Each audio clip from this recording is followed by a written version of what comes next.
Boa tarde, gente. Todos animados? Hoje estamos recebendo neste canal Roseanne A. autora de Uma Melodia de Sombras e Ruínas, e também Érica Imenes, que fará toda a tradução pra gente. Meninas, se vocês quiserem dar um oizinho aí só pra eu checar se o som de vocês está ok. Claro. Oi, gente, tudo bem? Eu sou a Érica, eu vou traduzir o papo de vocês. Roseanne, if you want to say hi, just so you can test the audio for everyone else, and if you want to say hi to your audience, please. Hi everyone, my name is Roseanne A. Brown, but everyone calls me Rosie. I am so happy to be here with y'all because the Brazilian readers, you have just been the most passionate group of people and have supported this book like even when it wasn't going to come out in Brazil and it was just America. So I'm so happy to be here and talk to you all. And I don't understand Portuguese, but I feel all the love. Oi, gente, meu nome é Roseanne, mas todo mundo me chama de Rosie. Estou muito feliz de estar aqui hoje falando com vocês, porque os fãs, os leitores brasileiros, eles foram os mais apaixonados que apoiaram esse livro, mesmo antes de eu saber que o livro seria traduzido para português, quando era um livro ainda só para audiência norte-americana. Eu não falo português, mas eu consigo sentir todo o amor de vocês. E eu estou muito, muito, muito feliz de poder estar aqui hoje conversando com vocês sobre o livro. Gente, eu preciso começar dizendo que estou extremamente nervoso, porque quando eu li esse livro pela primeira vez em 2020, eu não imaginava a volta que o mundo ia dar. Pra hoje eu estar aqui falando com Rosie e... Enfim, eu tô muito feliz, espero que vocês também estejam. Vai ser um prazer, a gente tem um tempinho aí para fazer algumas perguntas relacionadas à história, à carreira da Rosie como autora, e vocês também vão poder fazer algumas perguntinhas no final, então vão se preparando aí. Rosie Leo said that he's so nervous, but he's so excited. He didn't know, how the world would turn around back in 2020 when he read your book, and then now he's here talking to you. So he's nervous, but he's so excited for that. So he was just explaining to everyone that besides the questions that we have prepared, we will also be opening for Q&A at the end. So if we have a little bit of time, but yeah, he's excited. Right back at you. Oh my gosh, thank you. And don't be nervous. I'm nervous, so like we could just both be nervous. Não fique nervoso, Leo. Eu também tô nervosa. A gente pode ficar nervoso juntos. Vamos lá, então. Bora começar. A gente pode começar falando sobre quando Uma Melodia de Sombras e Ruínas começou a ser escrito, que foi na primavera de 2016, né? Durante o terceiro ano da faculdade da Rosie. E é uma fantasia épica focada em jovens negros, né? Que foi algo que a Rosie sempre quis escrever. E eu queria começar perguntando para ela qual foi a primeira imagem que ela teve do Malik e da Karina, como eles chegaram para ela, assim, num primeiro momento. So, Rosie, you said that you first started writing A Song of Wraith and Ruin when you were a junior in college back 2016, spring 2016. And, it's an epic fantasy centered on Black kids, right? So what was the first glimpse you had of Malik and Karina? Of course. So, where the book first started, I have always been a writer. I've always loved writing, but every time I would try to write a book, like I'd get maybe 25,000 words. I wouldn't get far. I'd be like, I hate this. This is horrible. I'd throw it away. And so, what made Rates different when I was writing about that? So, one of the big themes of Rates is mental health, right? And the idea first came to me when I was in junior year of college and I was going through therapy sessions, and I was the first person in my family to really try and deal with mental health and deal with mental illness. And I actually had a thought to myself, like, if a ghost tried to take over my mind right now, they would be like, I don't like this. Like, you can take this back. This is not a great place. And it sounds funny, but it really made me start thinking about how mental illness in fantasy, it's always portrayed as either a metaphor or it's portrayed as like a villainous, something evil and bad. So I wanted to write a book that would portray the hero dealing with mental illness and dealing with it very honestly and really, and still dealing with magic. Bom, na verdade, eu sempre escrevi, eu sempre amei escrever. E aí, quando eu comecei o livro, assim, na época eu escrevi um monte de coisa, eu ia até, sei lá, 25 mil palavras da escrita, eu jogava fora, eu falava, não, isso aqui tá horrível, e eu nunca seguia com os meus projetos, com a minha escrita. A diferença quando eu comecei a escrever esse livro, bom, um dos temas centrais é saúde mental, certo? E aí eu estava lá na minha terapia, tentando falar com a minha família sobre saúde mental, sobre o processo que eu estava passando. E aí eu pensei assim, eu estava lá na terapia, eu pensei, cara, se um fantasma fosse possuir minha mente agora e pegar minha mente, eu falaria para ele, ai, pode levar, leva, que aqui dentro não tá saudável, não tá um bom lugar agora. Isso me fez pensar também que todos os livros que eu vi a respeito de fantasmas ou de tudo mais, eles não tinham eles eram sempre uma metáfora, sabe? Eles viam sempre de um lugar metafórico. E eu queria muito escrever um personagem, um livro que tratasse disso de uma forma realista, de uma forma que fizesse sentido na vida real também. Muito bem. E aproveitando que a gente está falando sobre como chegou para ela pela primeira vez o Malik e a Karina, eu queria aproveitar para falar sobre como esses personagens eles são extremamente reais, a construção deles e o amadurecimento deles desde a primeira página sempre foi algo assim que quando eu li me impressionou, e agora quando eu fui reler o livro em português me impressionou porque você sente que esses personagens eles estão muito próximos de você, pode ser um amigo seu, pode ser alguém da sua família, eles têm características que são muito boas, mas ao mesmo tempo o Malik e a Karina eles são completamente diferentes, né? Eles são aquele que a gente pode chamar de os opostos se atraem, assim, né? Então eu queria saber quais sentimentos, se ela teve algum sentimento assim específico para cada um ou se ela simplesmente disse não, vai ser isso. So, since we're talking about the realness, about these characters and how you came up with them. So both Malik and Karina, they feel very real. Their development and the growth throughout the book were, some of my favorite things. Can you tell a little bit about that, the feeling behind each one of these characters? Because even though they're very real, they are very opposite to each other. They're very kind of this opposite attract, like a magnet type of relation. So can you tell us a little bit about the feeling behind each one of them and this whole dynamic of their opposite attract to each other relationship?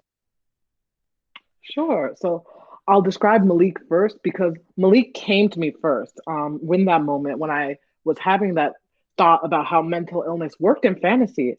And so when I realized I wanted to write a character who was dealing with this, and I was like, okay, who should this character be like? What should they be? And it came to me actually as a Black boy first, because even though like it, he came to me as a Black boy, and it made me really think like, okay, what does it then mean to be a Black boy in a fantasy novel, to be a Black boy in dealing with mental illness, and then to do with both? And so with Malik, I also was really thinking a lot about toxic masculinity too, and thinking about the messages so many of my cousins and my uncles and my father were getting about to be a Black man, you must be strong, you must be tough, you must be always aggressive. And that's similar to what we see in fantasy. Fantasy heroes, he is always just brave and ready to fight and like ready all that. And so I was wondering, what if you take someone who isn't those things? Like deep down, he is not aggressive. He is not the best fighter. He's just not someone who can really embody that space. And how do you make them a hero? Like I really wanted Malik to be someone that a lot of boys who feel like they can't always fit into the perfect hero mold of what a boy is supposed to be, how can you still be a hero even being the way you are? Primeiro, eu vou descrever o Malik porque ele veio para mim primeiro, enquanto eu estava pensando nesse universo.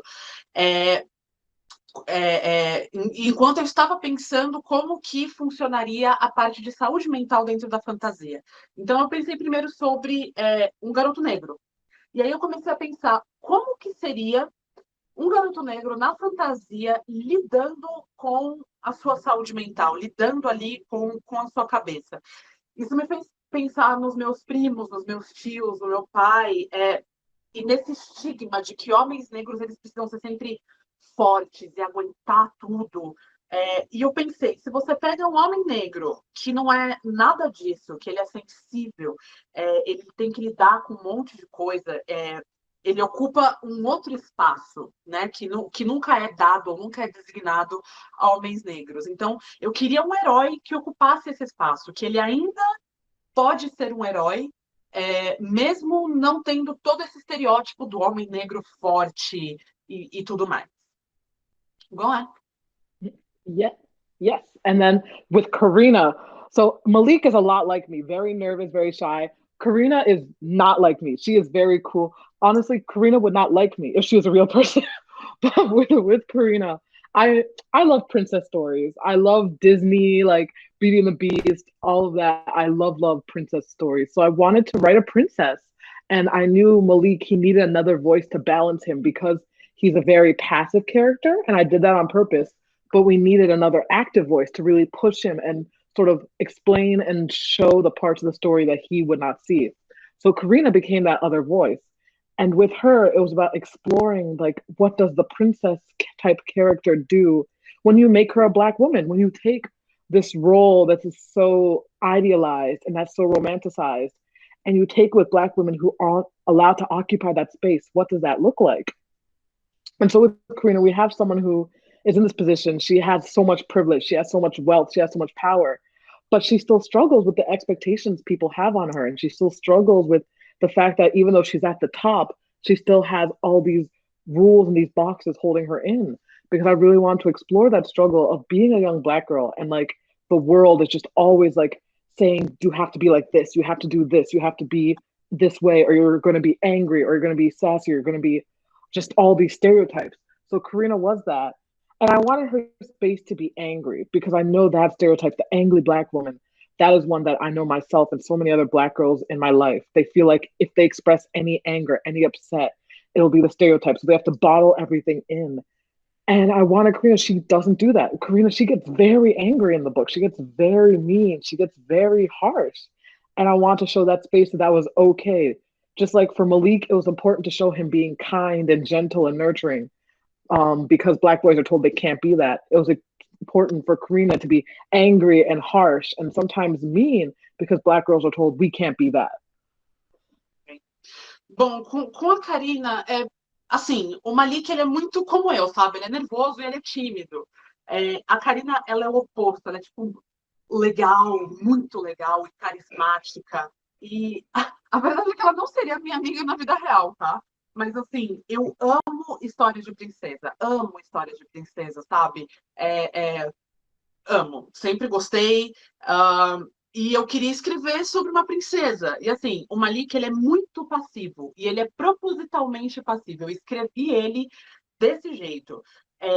Mas eu precisava de uma voz no livro que fosse o oposto dessa passividade do Malik. Eu precisava de alguém que fosse ativa, que fosse forte. E aí eu fiquei pensando em como pegar esse personagem idealizado de uma princesa que a gente sempre teve, ou que sempre foi mostrado por aí, e colocar uma mulher negra nesse papel. Então, como que ela seria, né, nesse papel de princesa? Então, no caso da Karina, ela tem muito poder, mas ela ainda tem muitas dificuldades sobre as expectativas que as pessoas têm sobre ela, sabe? Então, eu queria muito explorar essa pauta de ser uma garota negra sob a pressão dos estereótipos que as pessoas colocam. Então, tem os estereótipos das mulheres negras que são respondonas, ou que elas são muito sabe, muito, e principalmente o estereótipo da mulher negra raivosa. Esse é o grande estereótipo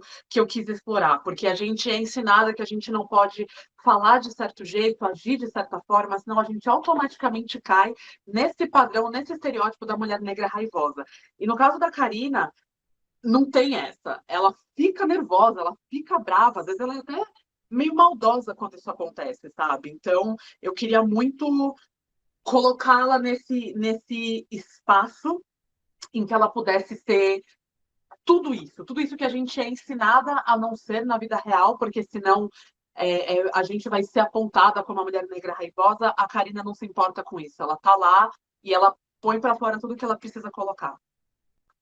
E eu acho que uma das coisas que eu mais amei nessa história é como a construção desses personagens, ela segue não só todas essas coisas que a Rose falou, mas também como a mitologia em torno desses personagens, ela começa aos pouquinhos a acontecer. Quanto mais esses personagens eles vão mostrando o que eles têm dentro deles, mais a mitologia e mais a fantasia e a magia da história vai crescendo. E a minha próxima pergunta é exatamente sobre isso. Como ela construiu essa magia, porque é centrado no folclore da África Ocidental, e como ela conseguiu fazer com que esses personagens, aos pouquinhos, eles fossem não só vivendo a magia desse mundo, mas também dando um pouquinho dessa magia pra gente. Eu amo que eu tô simplesmente complexando tudo pra você, Érica, me perdoe. So Rosie, there's something that I really loved when I was reading the book, which is exactly the magic and the whole mythology. That the more you're kind of getting to the character's mind and the story itself, the more you have the mythical side of the story kind of, coming across and appearing and developing. So magic is like extremely important. It's an extremely important part of the story, and it's easy to feel, to make it feel very real, the magical side of it. So how did you create this whole magic system? This whole stage, a festival, tournament. How was it to bring the magic into all of this and the mythology? I'm so glad you liked it, Leo, because I had to redo it like 3 times. So I think what was at the forefront of my mind when I was doing this is I wanted this world where like the magic wasn't just a topping, it wasn't just an afterthought. Like it was baked into the foundation of the world itself. Like this is a world that has been formed by magic, but at the same time, because of forces that the characters learn, I won't spoil, but because of forces that the characters learn about, magic has kind of been forgotten. And a lot of people like they don't think it's real. They're like, oh, it's just stories, it's just old fireside tales. But it's all very, very real. It's very literal. And so it's very intentional that as the characters, Malik and Karina, as they learn more about the history of magic and where they fit in it, we start seeing more and more magical things happening. And the world is getting bigger as the reader gets bigger until we get to the end and everything blows up. And for me, it was important to depict magic in this way because, like you mentioned, the book was inspired by West African folklore. I'm from Ghana, and I've always been taught of the supernatural, not just being kind of like we see in a lot of maybe other Western media, the supernatural just being some separate other thing that happens, like the supernatural ghosts and wraiths and witches as being a part of the world itself, as being something that exists alongside us. And so with Solstasia, the festival, like the idea that this festival, the people, the ritual still matters to them, and it's a magic. No, that's not really a spoiler. It's a magic ritual, but they don't remember this, and I won't say why it's a magic ritual, but the idea that like it gets passed on, that we get passed on these beliefs and these systems, and we will repeat them, but we don't really necessarily know why. And that power, even when we forget it, the power is still there. The power never really goes away. And so in a lot of ways, the magic in the book is a metaphor for that, like the idea of reclaiming your heritage, reclaiming your legacy. Like even when you don't always remember what connects you to your ancestors, what connects you to your family, it's still there waiting for you to take it back. Léo, estou muito feliz que você gostou, porque eu tive que refazer todo esse sistema mágico 3 vezes. Então, assim, Muito feliz que você gostou, que deu muito trabalho. E assim, eu queria muito que essa magia presente no livro, eu não queria que ela fosse só a cereja no topo do bolo, sabe? Eu queria que ela fizesse parte da fundação do mundo dentro ali do livro. E eu não vou dar spoiler, tá? Mas por conta de tudo, de como tudo é construído e tudo mais, os personagens ali na história, né, naquele mundo mágico, eles meio que esqueceram que a mágica existe. Eles sabem das histórias, mas eles ficam tipo, ah, tá bom, mágica. Tipo, eles não estão muito crentes que aquilo ali faz parte de tudo, né? Todo mundo pensa que é só, tipo, história. Mas conforme a gente vê a história se desenvolvendo e a gente vê o Malik e a Karina, eles vão vendo como a magia existe de verdade. Então, eles vão ali se reconectando e lembrando e fazendo mais parte daquilo. E assim, foi tudo inspirado na vida real, porque eu sou de Gana, né? E nós sempre fomos ensinados que a magia faz parte de tudo. Então, tem muito da cultura ali da África Ocidental dentro desse livro, né, da onde eu venho, e a gente esquece, porque assim, a mídia ocidental o tempo inteiro falando e lidando desses assuntos como se fosse um grande folclore, sabe? E assim, quando tem o Festival Mágico no livro, bom, isso não é muito spoiler, então eu vou falar, tá? Tem um Festival Mágico ali no livro, é uma forma de passar adiante, né? Uhum.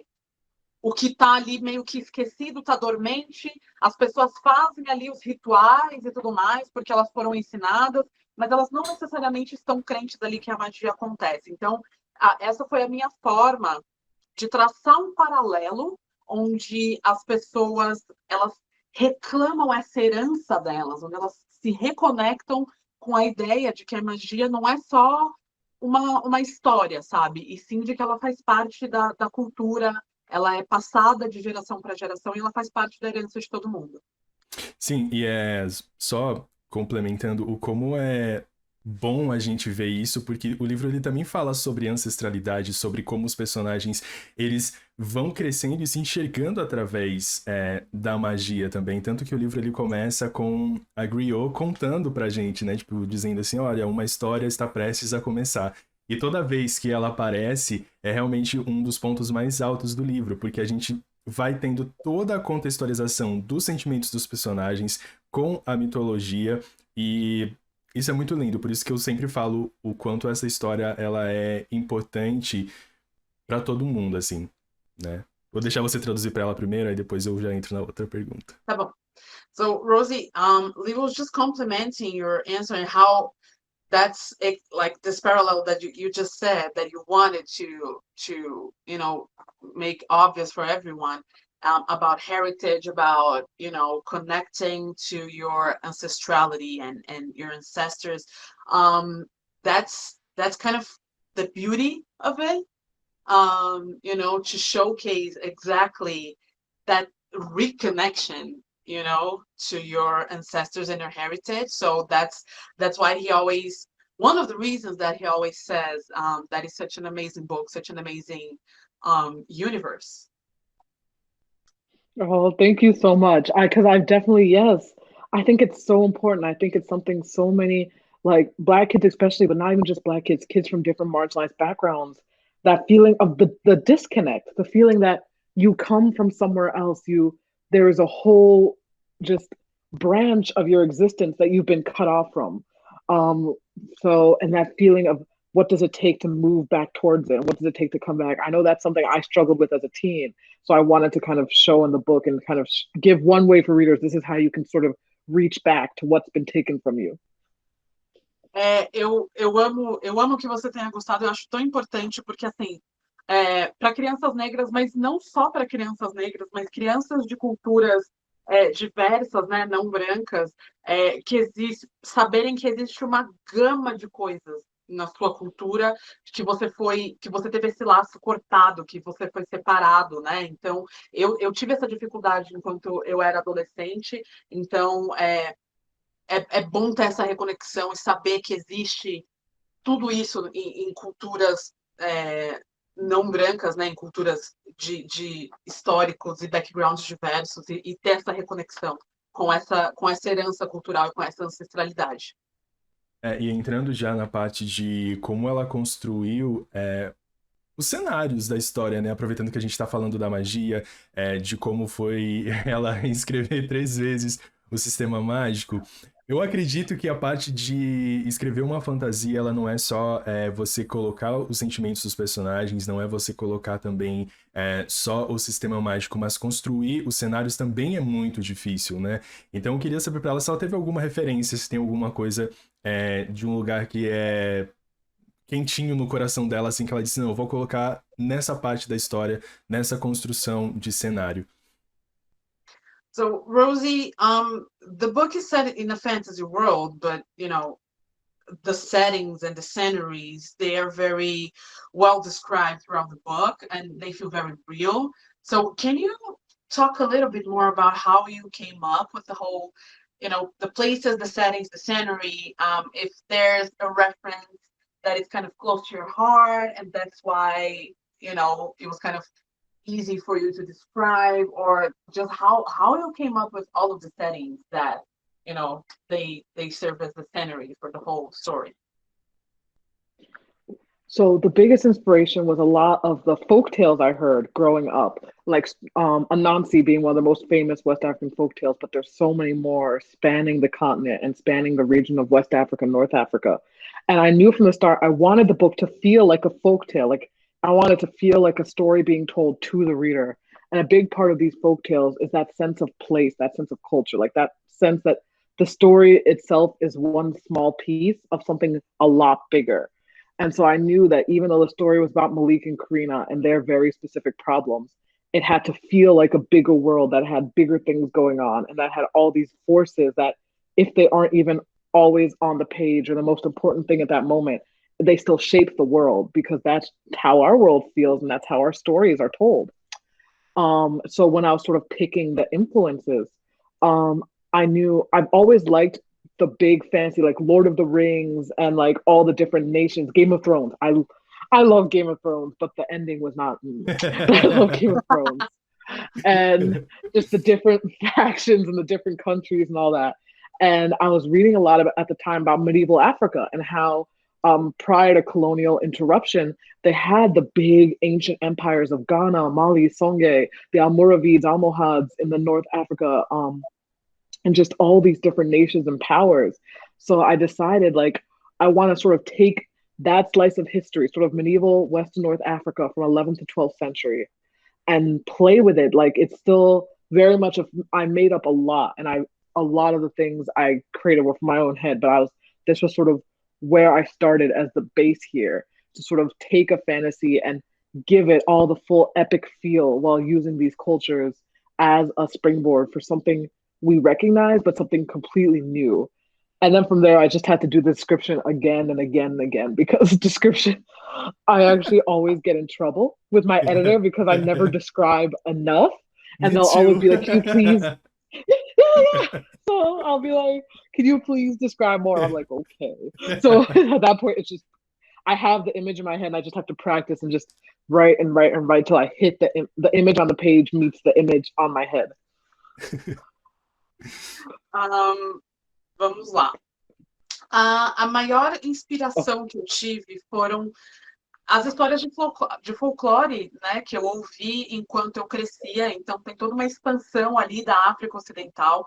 E eu queria muito, muito que esse livro tivesse essa sensação meio de folclore, sabe? Porque mesmo que a história ela seja centrada ali nas histórias e nos problemas do Malik e da Karina, eu queria que desse essa sensação de um mundo maior, mais vasto, maior que só esses dois personagens, sabe? Então, assim, na época eu estava vendo e lendo muito Senhor dos Anéis, Game of Thrones, amo Game of Thrones, mas o final não foi lá essas coisas, tá?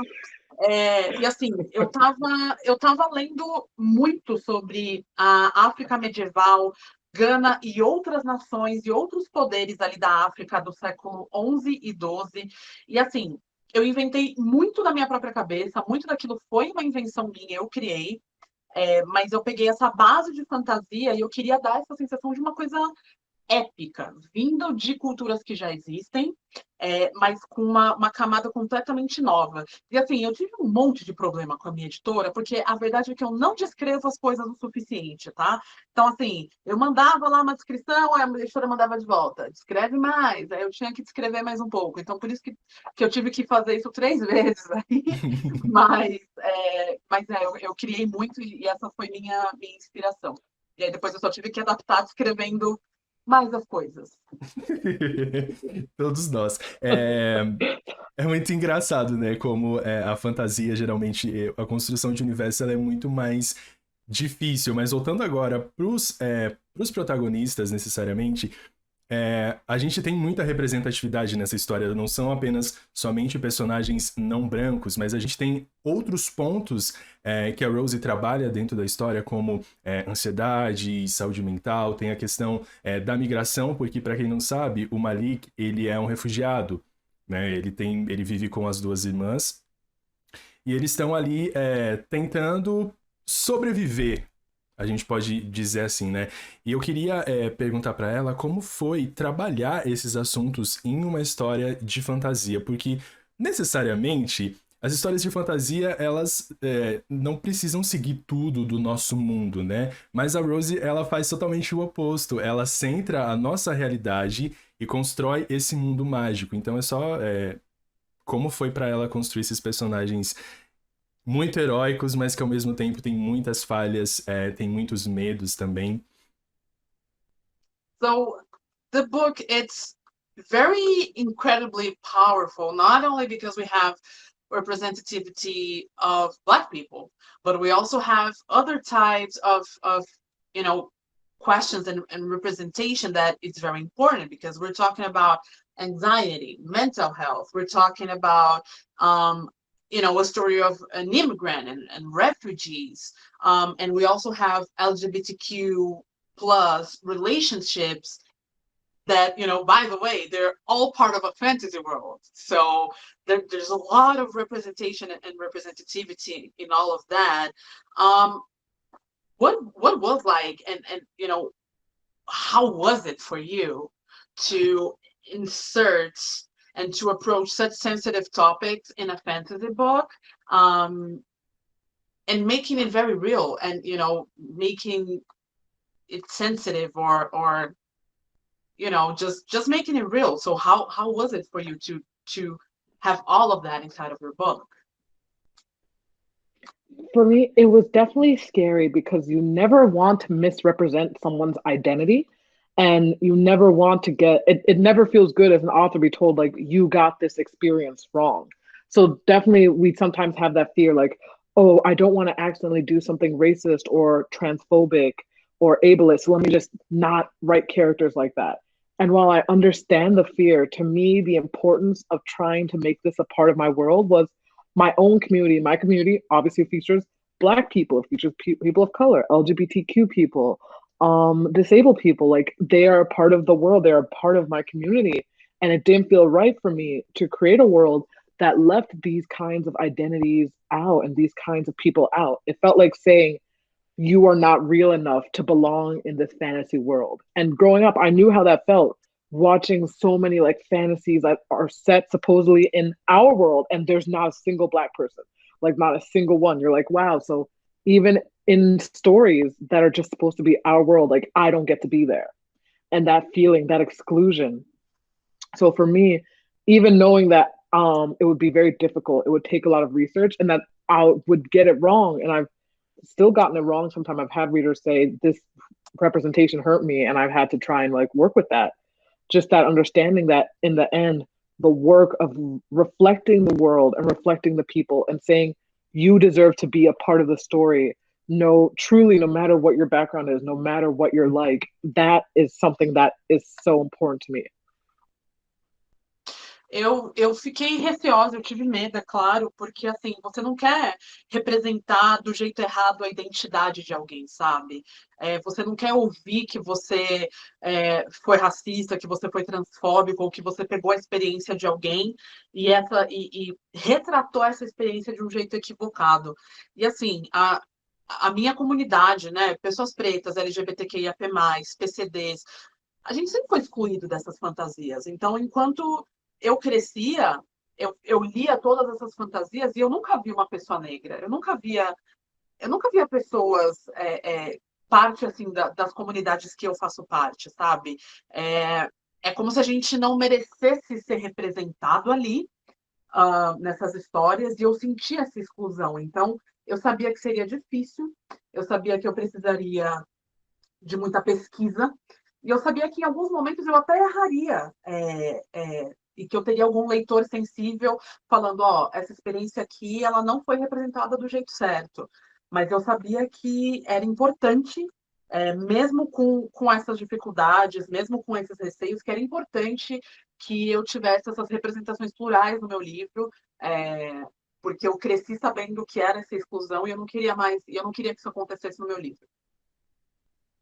Não, e com certeza, né, esse cuidado que a gente tem que ter como autor é muito importante. Já puxando o gancho para a próxima pergunta, é que ela deve sim ter recebido muitas mensagens de jovens que conseguiram se ver na própria história que ela escreveu, né? Conseguiram, que nunca se sentiram representados, sei lá, em séries de TV ou em outras histórias de fantasia. Eu queria saber como é para ela lidar com isso, assim, né? Qual é o sentimento dela de alguém chegar e dizer assim, Rose, eu me senti representado na sua história.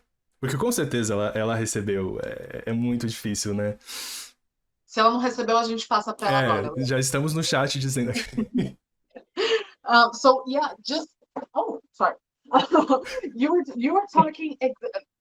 Let me get the hook that you left in here and go for the next question. That it is about representation, but it is about probably the thousands of messages that you got, from readers that felt represented by your story. So, by Malik or by Karina or other characters, you must have gotten dozens of messages, including from our Brazilian readers, about how the story made them feel, how they felt seen, how they felt truly represented by your story.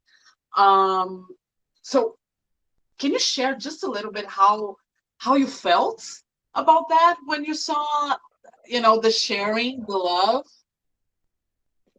It doesn't feel real. Like I know that sounds so weird because it's been more than a year, but it's still always a surprise when like I open my inbox or I open my messages and I see someone like this story just it came at the right time or I saw myself or like I think I list things a lot, but like it's just because there's so many because as an author, the story lives in your head for so long. Like rates, I was working on rates for 2 years before it even sold. Like so for 2 years, there was no guarantee it's gonna be published or anything. So that's just 2 years of just me and this characters in these worlds and just me believing in this story and having to be okay with if it never gets published, if no one else ever sees it, like this needs to be it means something to me, right? So to go from 2 years, this belongs to just you, to it belongs to the world and it belongs to these people.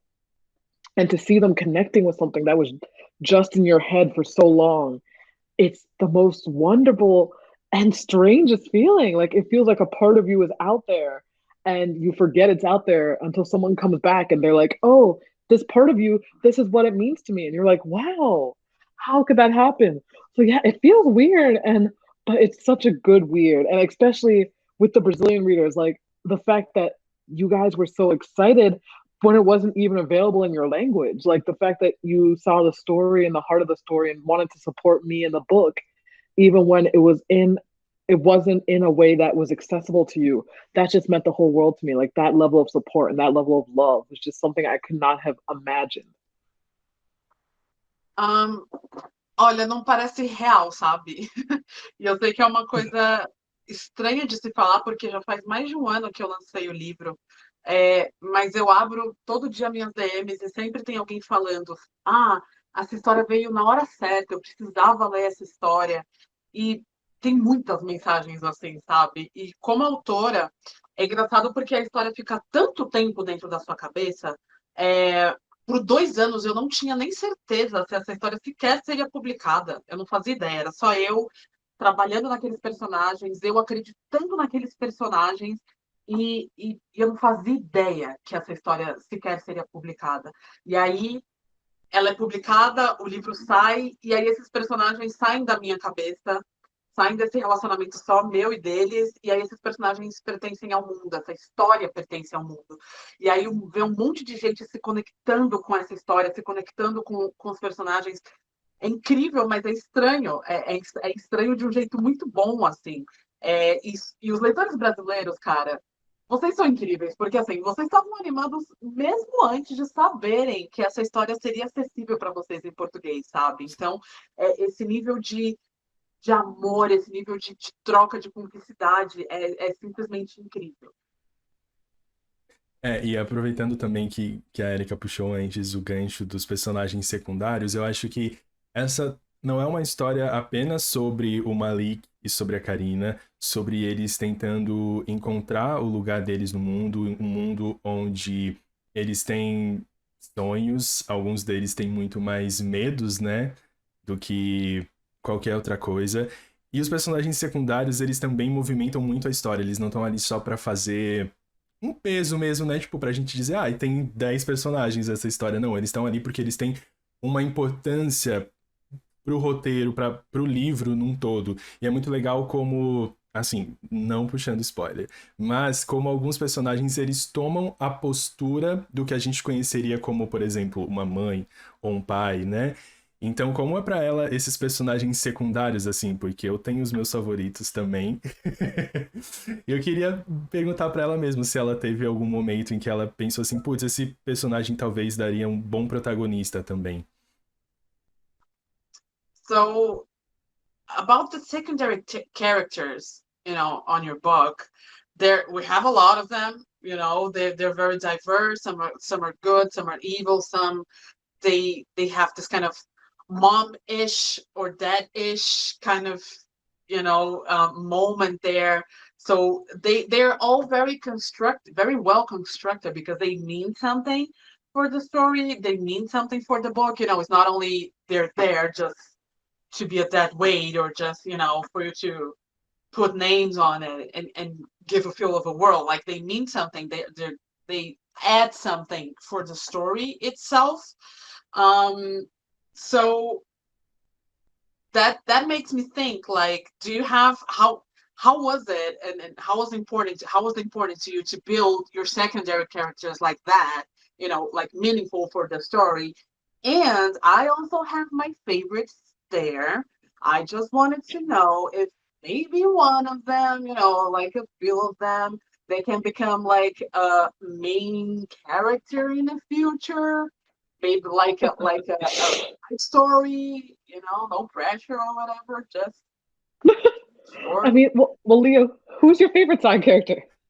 Léo, Amnara, primeiro, quem é seu preferido? Quem é seu personagem secundário preferido? Amnara and Farid. Oh, okay. Well, well, No well, for the first part of the spoilers. question, no spoilers, of course. So for the first part of the question, I really believe that every person is the main character of their own story. So with Aminata or Farid or anyone else, even though we're seeing the story from Malik and Karina's point of view, for them, what is happening is from their perspective. For them, they are their own main characters. So it's important to write as you're writing it to make sure every character feels like a full person because they are. Just in the way that like the people in your life, you might think of them as your friend or your parent or your teacher, but to them, they are their whole full person. So even the characters who were only there for a little bit and only had a few lines, I always wanted to think what this person is going through a whole journey themselves in a little bit of space. How do I get across that they have a whole journey that has nothing to do with the actual journey of the book itself? So I think that was what helped the side characters come to life as I was writing them. The reminder that they are their own main character, even if we're not seeing their story. And for spin-off, we've talked about actually extending the world. I can't say anything more than that, but it's definitely been a discussion, more books in the Wraiths world. Okay. Vem aí. I'm sorry, that's a lot. I'm sorry. No, I'm just excited to translate the maybe maybe we can wait for something. So I just got excited. Sorry. But let me translate all of that. Bom, gente, eu acredito que cada pessoa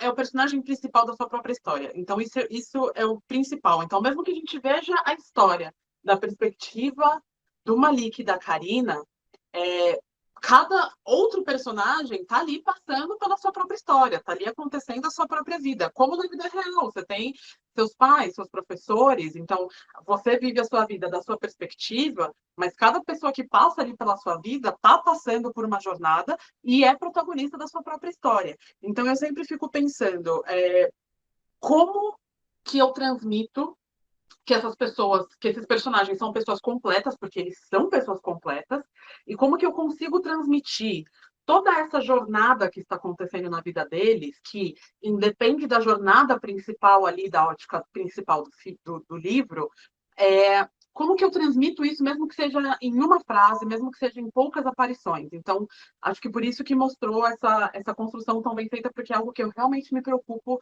em transmitir.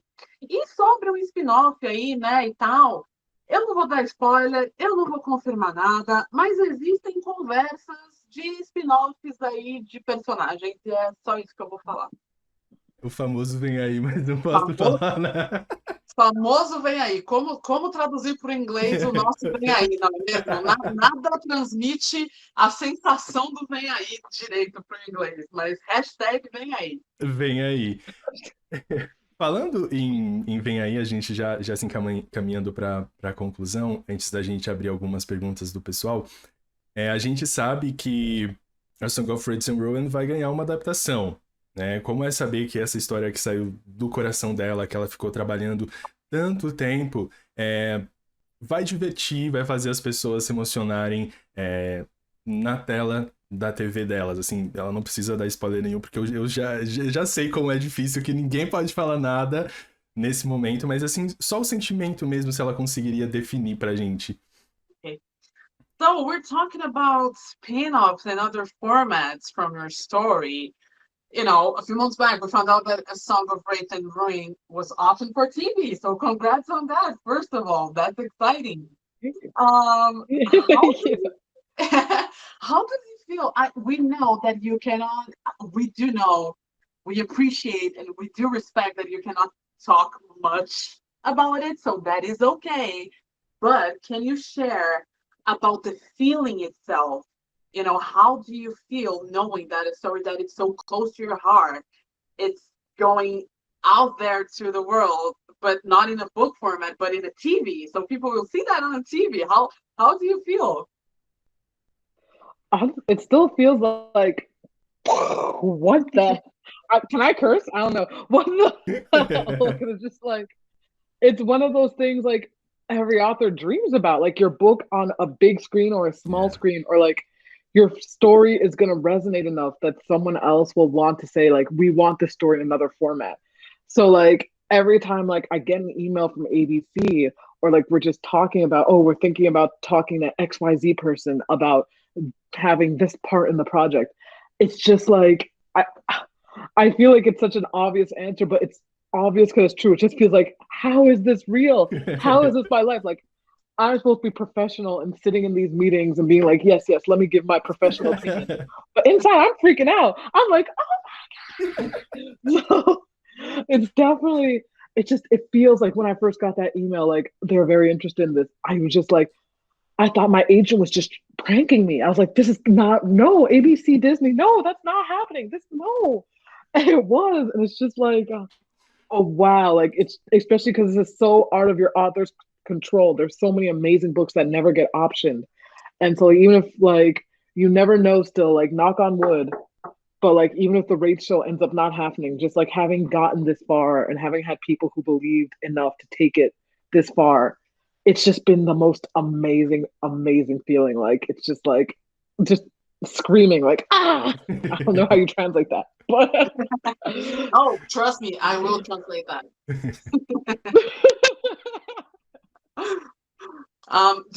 Is it okay? Can I go? Okay, great. Gente, assim, ó, parece tipo sabe? Uma explosão de coisa. E, cara, isso é uma daquelas coisas que acho que todos os autores sonham, né? De você ver a sua história ressonando nas pessoas, na telinha da TV ou no cinema, mas você pensa em ver a sua história em novos formatos, sabe? Atingindo mais pessoas. E assim, cara, eu vejo os e-mails da ABC, né? Da emissora, e eles ficam me mandando lá as coisas, tipo, ó, estamos conversando com fulano, né? A pessoa XYZ aqui para fazer parte do projeto, e conversando com não sei quem. E aí eu fico tipo, quê? Como que isso é possível? Como que isso é a minha vida? Eu não sei, não sei. Eu tento ser profissional, sabe? Nas reuniões, eu falo, tipo, não, vou dar aqui minha opinião profissional sobre essas coisas que vocês estão analisando, mas a real é que eu tô surtando por dentro. Toda vez que tem uma reunião de trabalho, eu tô surtando por dentro, tá? E assim, eu achei que a minha gente estava zoando comigo quando o primeiro e-mail chegou. Eu não achei que era verdade, eu achei que era uma pegadinha.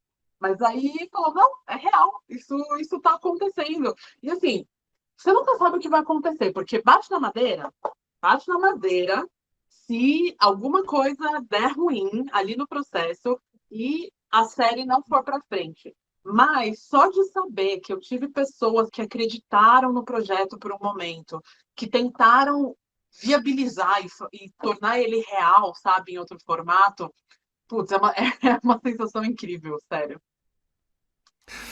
E assim, quando eu li esse livro pela primeira vez, eu terminei, eu acho que eu fui o único no Brasil que tinha terminado esse livro. E eu fiquei assim, gente, eu não tenho ninguém pra conversar. Como é triste, porque eu não. Com quem que eu vou falar? Eu vou chegar pros americanos e dizer assim, e aí, galera, vocês leram esse livro? Massa, né? E aí eu queria já aproveitar e perguntar pra ela o que a gente pode esperar do segundo livro. E essa é uma pergunta um pouco assim também difícil pra ela, porque ela não vai poder dar muito spoiler. Mas eu vi que ela tá trabalhando e trabalhou muito nessa segunda história, né? Então, como foi pra ela encerrar esse ciclo, já que agora ela tá escrevendo outras histórias que estão vindo por aí, que a gente já sabe. So we're kind of wrapping up a little bit here, but again, we know that you cannot give much spoilers. We do respect that, but you have it's a duology. We have the second book coming up, and for Leo, he said that he was kind of sad when he read the first book here because he was kind of like he felt like so lonely, like he didn't have anyone to kind of share and to talk about it. And he was like, "Oh, do I go for you know American folk and be like, hey, have you read this? Can we talk about it, please?"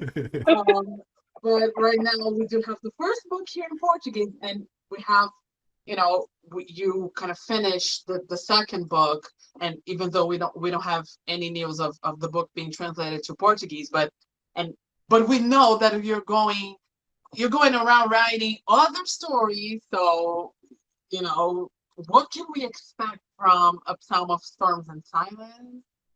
No, no, not much spoilers, but if you can give us something, please. So I feel like with Psalm took everything in rates and made it bigger. Like this is definitely the biggest book I've ever written. Ei! It's I can say okay. So Psalm is about 30,000 words longer than Rates. And Rates is already a long book, so Psalm is a very long book. And because it was the last book in the series, it's a duology, so it's both a sequel and a finale. So I really felt that feeling like everything that can be said about these characters in this space and time, I need to put in this book. So Psalm takes everything and it's big. Malik and Karina are still there. We meet a lot of new characters who are some of my favorites. But don't worry, Leo, Aminata and Farid are also still there too. My body's ready. And it's definitely, I feel like in some ways it's not 100% the end because when I first wrote it, I changed the second book. I changed it 4 times. So it's definitely not what I first thought the ending was. I had this idea that book ends here, but I kept trying to make that ending work and it didn't feel right. It's even though it was what I had planned when I first came with the idea, I kept writing, it didn't feel right. So the 4th time it was scary, but I was like, let me just try something completely different. And that one worked. So, and from people who've read it, they said, I never could have guessed this, but this feels right. So I hope that when readers read it, they might cry and they might scream and get mad at me, but I hope they understand, yes, as much as this is not what I expected, this is what's right for these characters. E vamos de chorar. Okay, that was okay. Controlling myself to translate that. Bom, o que eu posso falar do segundo livro é que ele pegou tudo do primeiro livro e ele deixou maior. Ele expandiu tudo que tinha no primeiro livro. E o primeiro livro ele já é muito grande. Então, para vocês terem uma noção, o Psalm of Storms and Silence ele tem 30 mil palavras a mais do que o primeiro livro. E o primeiro livro já é muito grande. Então, assim, sendo uma duologia, ele é uma sequência, mas ao mesmo tempo ele também é um final. Então, assim, tudo que eu precisava falar ou mostrar sobre os personagens, ele tinha que vir agora, ele tinha que vir no segundo livro. Então, não podia deixar nada que não tivesse amarrado. Então, assim, Malik e Karina ainda vão estar lá. A gente tem novos personagens que eu amo também. E a verdade é que eu mudei o final desse livro 4 vezes. Porque o final de agora, do segundo livro, ele é muito diferente do que eu pensei que seria o final na primeira vez. Então, foi uma coisa meio assustadora para mim, porque eu estava tentando encaixar aquele final que eu já tinha na minha mente. Eu tentei encaixar uma vez, 2, 3, e não deu certo. Foi quando eu decidi deixar aquela ideia que eu tinha do começo para trás, escrever de uma forma completamente diferente. Foi aí que as coisas se encaixaram e foi aí que deu certo. E quem leu me contou assim, eu jamais esperava que isso fosse acontecer, mas dá a sensação de que é isso que tinha que acontecer com os personagens. Então, assim, as pessoas podem ler e chorar e ficar bravas comigo, mas eu garanto que esse era isso que tinha que acontecer, esse era o final certo para todos os personagens. Eu vou mandar a conta da minha terapia. So Rosie really just mean that he's gonna send you a bill from his therapist. Because apparently, you're gonna be the one to blame for some therapy sessions here. É sobre isso. Okay. Mail it. Okay, we'll work it out. Pode mandar, Léo. Pode mandar que a gente dá um jeito. Pode mandar. Agora, pra gente ir concluindo, eu vou fazer algumas perguntinhas do pessoal, algumas aqui que a gente já acabou não fazendo. Você quer traduzir pra ela antes de eu entrar na pergunta? Claro. So, Rosie, we still have a little bit of time. So we're just gonna wrap up with some Q&A from the amazing audience, from the chat, if that's okay. Yep. Bora lá, então. O Lucas perguntou qual foi mais difícil, começar o primeiro livro com tudo novo e possível de criar, ou o segundo livro, que é uma continuação e que, em tese, tem meio que a necessidade de estar páreo ao primeiro. Okay. So Lucas asked, what was the hardest thing for you? Was it to write the first book, and create all of that from scratch? Or was it to write the second book, which had to follow, has to be like a follow-up and everything was already there? Which one was harder for you? Second book, 100%. Second book, no. It was so hard. Because the thing is, an author once told me that you have your whole life to write your first book, but once you become a published author, you only have like a year, 2 years maybe to write every book after. And so with Rates, when I was writing it, again, like for the first 2 years, it hadn't sold. So I was just writing it to write it. And I was writing it so I could work my own pace, my own speed. I could just do what I needed. But Psalm, you're writing it, and this is the first time you're writing a book, and it's going to be on shelves. So there was this pressure, like, oh, this is not just me writing to write. This is writing a book to be read. And also the time frame. Like Rates, it took 3 years from first draft to when it went to print with my publisher. So 3 years for me to work on it, right? But Psalm had to be done in 1 year. So like a third the time to make a book that's supposed to be better than the first one. So just less time to make a better book. That's just the math doesn't add up.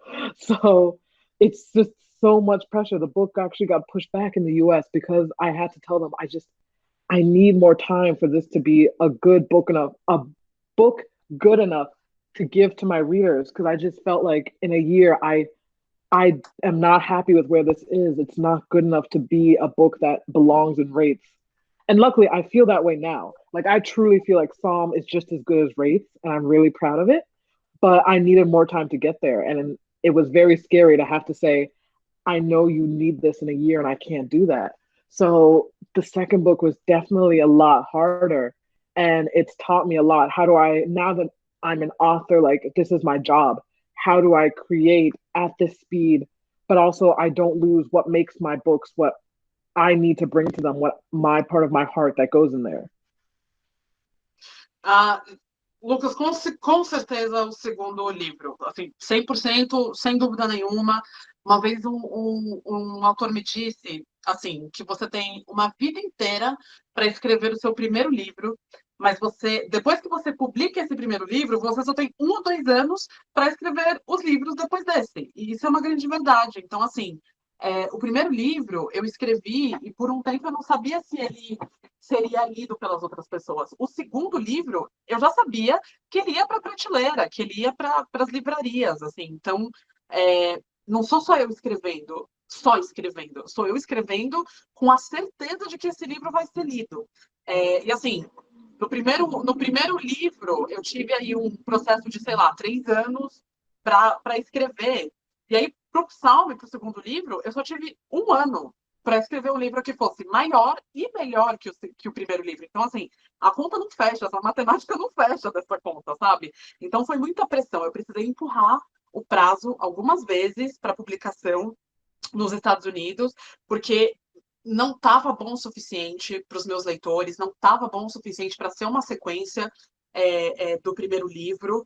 E, cara, foi assim... Foi meio assustador.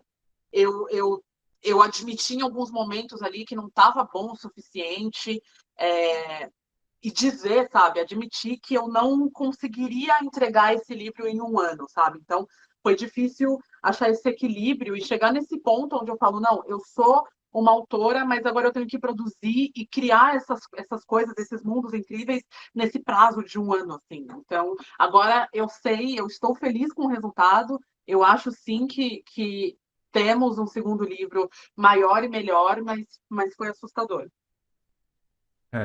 A gente entende, né, como a cobrança aí, não só dela como autora, como uma pessoa que quer dar o melhor, mas como ter outras pessoas esperando que você seja um sucesso tão grande quanto foi com o seu primeiro livro é muito grande, né? Então, nos compadecemos, a gente entende essa pressão.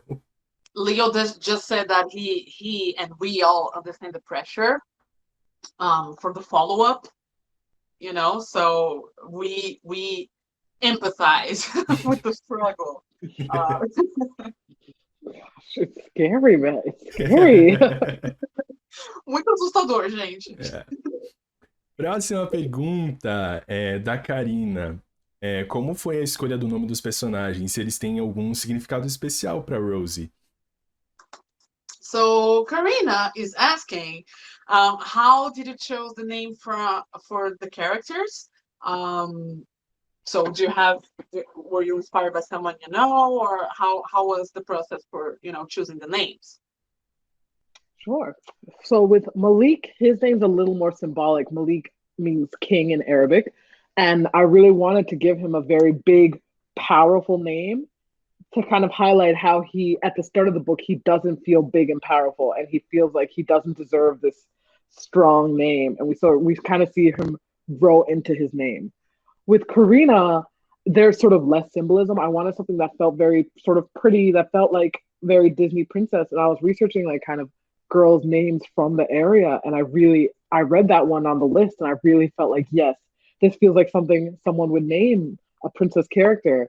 And then also it felt nice to give her a very, very pretty name. And she's actually kind of a very difficult, very harsh person. So like they both kind of have names that fit them, but not 100%. Bom, com o nome do Malik, o nome dele é mais simbólico, porque Malik significa rei em arábico, e eu queria muito um nome poderoso, mesmo que o Malik não se sentisse grandioso e poderoso ao longo do livro, então eu queria que tivesse esse simbolismo, como se ele entrasse na personalidade do nome dele ao longo do crescimento dele no livro. E com a Karina teve menos simbolismo, porque eu só queria um nome bonito, um nome de princesa, e eu estava procurando lista de nomes femininos na internet, e eu li esse nome, Karina, ali no meio da lista.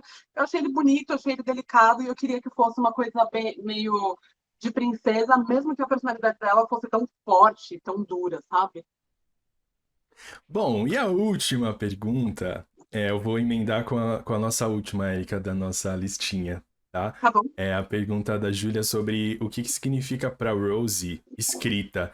E aí a gente já entra nessa de que eu também escrevo, né? A Érica também escreve. Eu acho que quando a gente tem a oportunidade de falar com autores que a gente ama, que a gente tem um carinho, que a gente leu histórias que são importantes pra gente, a gente sempre quer uma dica, uma palavra assim que, de certa forma, abrace a gente, né? Porque a gente sabe como o mercado é difícil tanto aqui no Brasil quanto lá fora. E ela, como uma autora que passou por diversos momentos de duvidar da própria escrita, depois de ter o livro lançado, depois de vir essa coisa, não, a gente precisa que o próximo saia mais rápido, que ele seja maior. Eu queria saber isso, assim, qual dica ela dá para quem quer escrever e para quem quer seguir essa carreira e o que a escrita significa para ela como Rose, como, né, autora. So Julia from the chat, this is our last question, unfortunately, but it's kind of like a multiple question type of question for you. So Julia, she asked if, what does writing mean to you? And then we just want to kind of join that question with Leo's own question, which is also something for me, because Leo is a writer, I'm a writer as well, and we all know the struggle, the struggle from the editorial scene.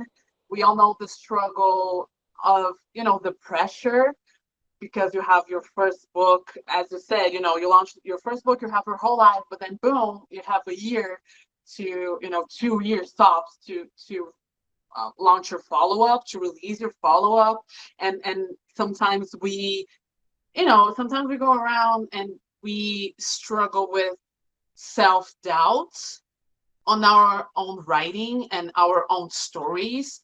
So so it's just a question of, do you have any advice for writers out there? What does writing mean to you, and your advice for all of us out there, that we can relate to the struggle and to the process? Oh, that's a good question. So for me, I guess writing is the truest way I've ever been able to share myself, because honestly, I'm a very shy person. Like, if there's a group of people, I'm not going to be the first person to speak. Obviously, I get very nervous very easily. And so growing up, writing was the only place I felt like I could truly, the things I wanted to say, I could get them out on. I might not be able to speak it, but I can get it out on the page. So I feel like even if nobody wanted to buy my books, nobody wanted to read, I'd still be writing, because this fundamental need to get my stories out there, to get myself out there in some form. So for me, writing is just a vital part of who I am. And I'm so grateful I get to do it and share it with people on a global scale.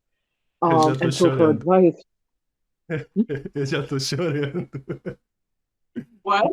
I'm crying. Oh, okay. So Leo's crying now. So that's happening. I'm crying. Oh no, I'm sorry. So my advice is, I think one thing I've noticed, and I know I felt when I was a younger writer, is you feel like you don't have permission to take your writing seriously, because you feel embarrassed, or you feel like, oh, because I don't have an agent, I don't have a book deal, I don't get to call myself a writer. But not only do you get to call yourself a writer, you have permission and every right to treat your writing seriously. Because I always tell people, like, Olympic athletes, if you want to go to the Olympics, like you have to train at an Olympic level long before they pick you for the team. So you are practicing, you're in the gym every single day, practicing to be good enough to get to the level where you're actually on the Olympics, right? So writing's the same thing. I always hear from people, oh, I want to write, but like I feel like I don't have time. But it's like you're allowed to treat writing like if you were doing like a hobby, like if you were on a baseball team and you said, I want to do baseball, but I don't have time to practice, then the problem is then you can't do baseball, you know? And like you feel like that time that it takes to get good at the thing you want to do, you're allowed to take that. Like when I was in college, I'd schedule out my writing time and I'd have like an hour a couple days a week. And that time, like when I was writing, like I wasn't free. Like even though technically I didn't have a class, I didn't have anywhere to go. If someone asked, hey, do you want to go get lunch or do you want to hang out? I'd say, no, I'm busy because I was busy writing, because I was treating it like practice. Like if I was an athlete and I had practice, I'd tell people I'm not free. I can't use that. So give yourself permission to treat it like a serious task, to give yourself, this is something I want. This is something I believe in.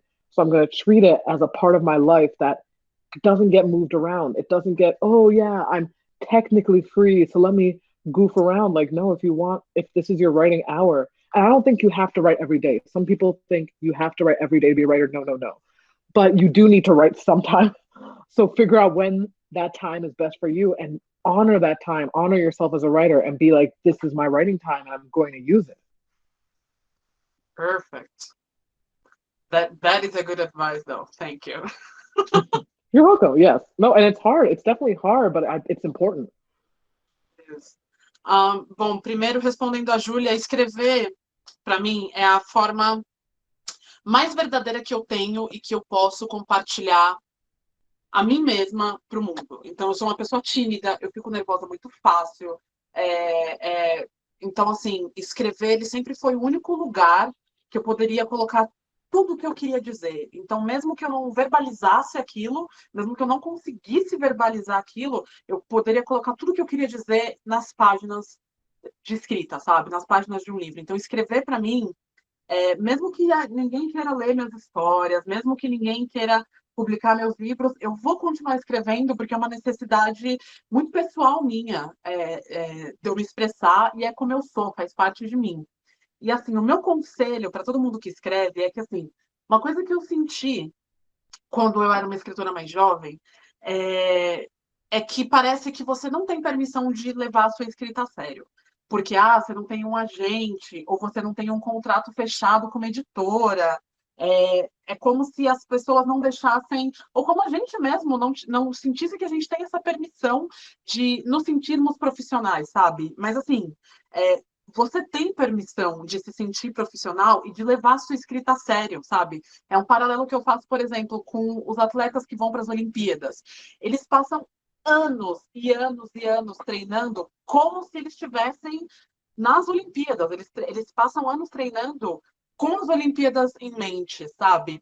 Antes mesmo sequer de saber que eles vão ser escolhidos para o time nacional que vai competir nas Olimpíadas, mas eles treinam como se eles estivessem nas Olimpíadas, eles treinam como olimpianos. Então, para mim é a mesma coisa com a escrita, sabe?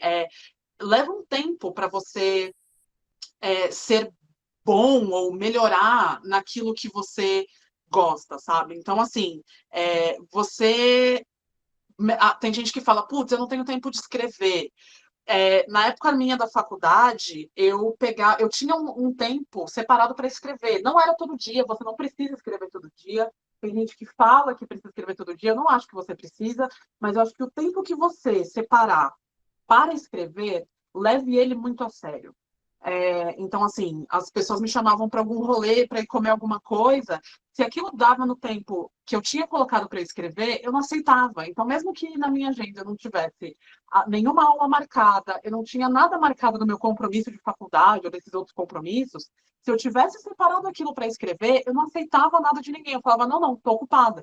Porque eu estava ocupada. Eu estava ali, aquele era o tempo que eu tinha colocado para escrever e eu ia escrever naquele momento. Então, eu acho que a gente tem que levar esse momento de escrita a sério.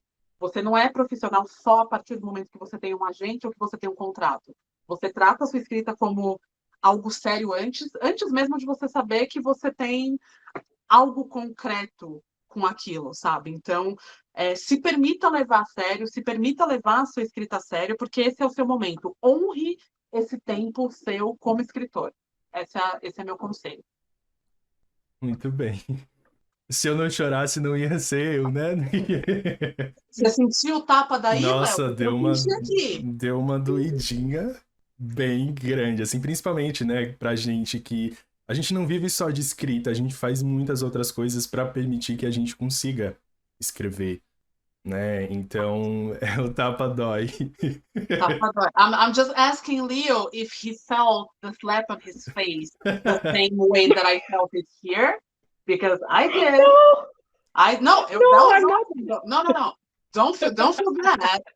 Don't feel bad, because I needed that. Leo, você precisava desse tapa? Porque eu precisava. We both needed that, so appreciate it. Yeah. And yeah, it feels harsh, but like, because I needed it too, but like, it's like you got, at some point you have to ask yourself, how bad do I want this? And for people who do anything professionally, sports, creative stuff, like, they wanted it bad enough to make it a priority. So like, you have to be willing to make your writing a priority. That is true. Gente, é isso mesmo. Desculpa se foi meio duro assim, mas é isso, assim. Você precisa, se é algo que você fala, é isso que eu quero, você precisa dar um jeito de tornar isso uma prioridade. Ok, got it. Got the message. Gente, eu espero muito que vocês tenham gostado, que vocês tenham aproveitado. Para mim foi um prazer, assim, que eu não consigo nem dizer exatamente como eu me sinto nesse momento, porque é muito doida a sensação de você ter a oportunidade de falar com uma pessoa que você admira, com uma pessoa que você leu uma história e, de certa forma, essa história tocou você. Queria aproveitar antes da Érica traduzir para agradecer a Érica também, porque o chat estava surtando com você, Érica. Eles estavam muito felizes, estão muito felizes.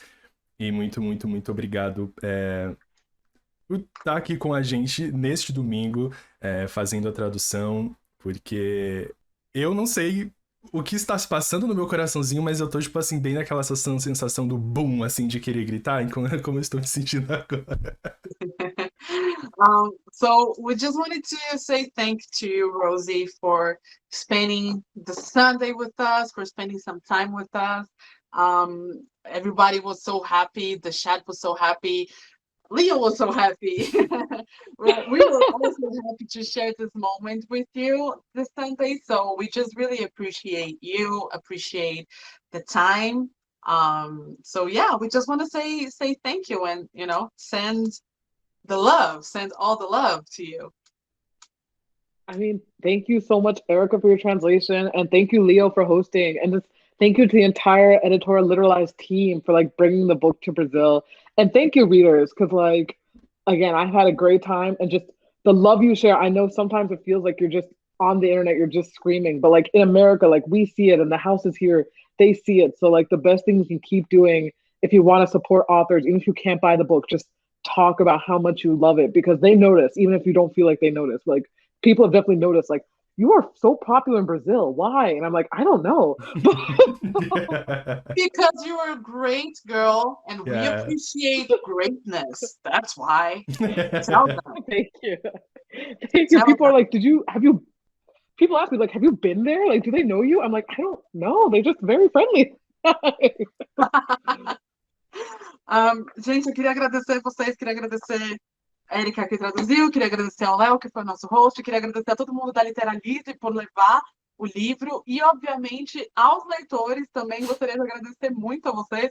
As pessoas me perguntam, nossa, mas por que você é tão popular no Brasil? E eu não sei responder, vocês são incríveis. Então, muito, muito obrigada por tudo.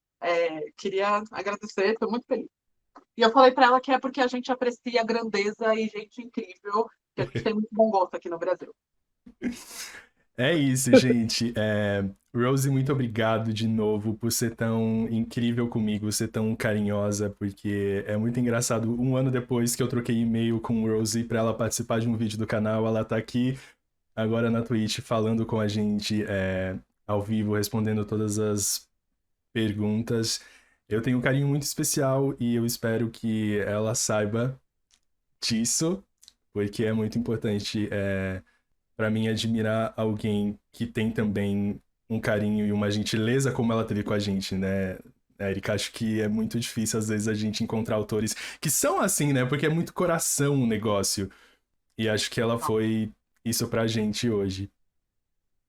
So Leo's just kind of finishing off telling everyone that, kind of a year after the email that he sent it to you to be a part of the channel, to record a video, and now we're here, talking to you. So he just appreciates so much because um, it's not always that you find authors that you admire and that you follow, and you know, they are polite to you, or they respect you the same way they respect them, or they are caring with you, and that's who you were with Leo, and that's who you were all day today. So we just really appreciate like you, and appreciate how you treated us. So yeah. So thank you so much Oh, for that. oh, you guys are welcome. Like you always deserve that, and just I hope you find more authors who make you feel that way because I feel like a lot of international readers they feel like even though you make such a big part of the book community, you feel very ignored. So I never want international readers to feel ignored just because the language barrier can be difficult, but it's not an excuse to just ignore that whole population. Oh yeah.